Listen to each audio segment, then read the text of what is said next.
and welcome to Mental Monday.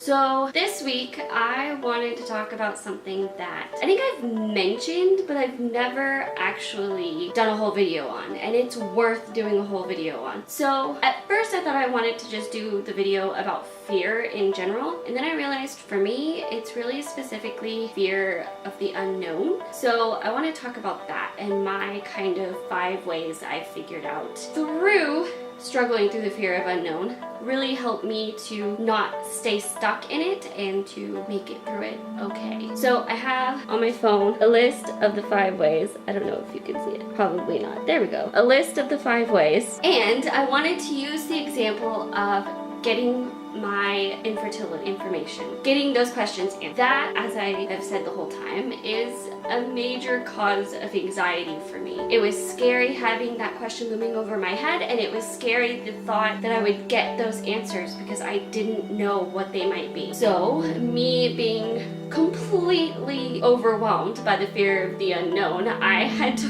fight a lot of my natural tendencies to not drive me and Andrew crazy in the process.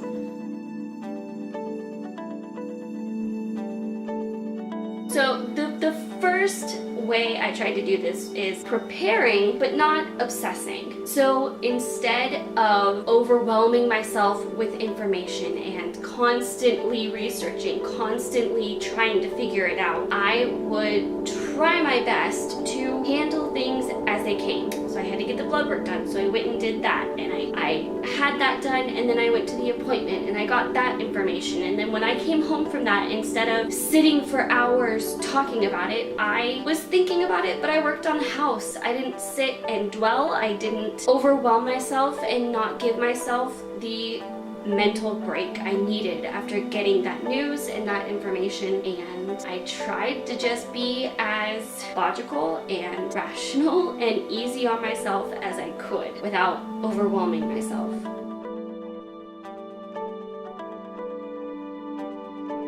So that leads into the second tip I have for it, which is think about other things in the meantime. So when there's not something actively bringing your attention to whatever the issue may be, allow yourself to focus on other stuff that aren't as stressful. When I would have conversations with people, I made a point of talking about other stuff too, not just that, so that wasn't all we talked about, that wasn't overwhelming me even more than it already was, and I got more balanced that way because I actually had other stuff on my mind besides that.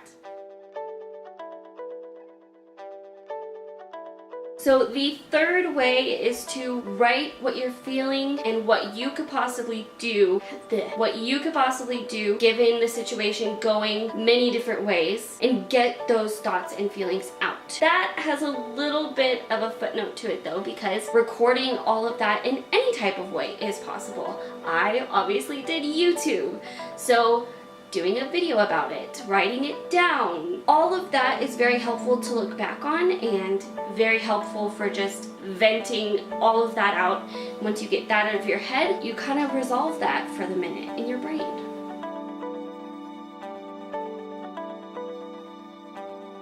So the fourth way I tried to get through it was by talking to somebody about it. Mainly somebody you know it's a safe topic with. There were certain people that I was more able to talk to about it than others. There were certain people that were a little more understanding, a little more sensitive, a little more on my side about it, that I knew would be very sensitive to the subject of infertility and would not dismiss me feeling the way I did. So having that person to talk to, having them understand, and being able to have that safe person to go to trust, to release all of that with is very good as well.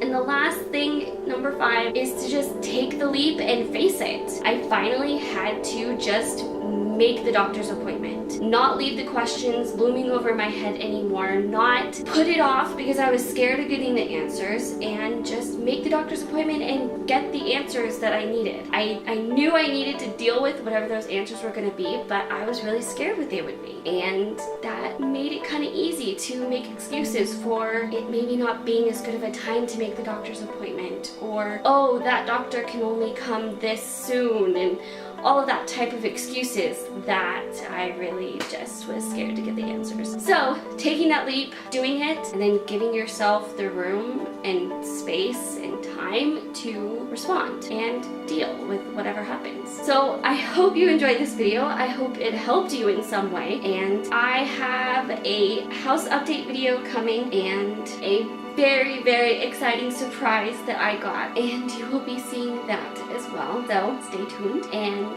thank you for watching this video. Thank you for following along. If you enjoyed this video and it helped you in some way, click that like button and leave a comment telling me your thoughts, your ways of coping, and if you have experience with fear of the unknown or just fears in general and how you've dealt with them. Share it with all of your friends, and as usual, click subscribe if you are not already subscribed, and I will see you guys in the next video. Bye! One of the tests that I was hoping to get, and I didn't know till I went to the appointment that was a part of the blood work he called for, so I didn't even have to ask for it. He was already on top of it. Did it. We had the results that day. Was FHS, and I'll put the acronym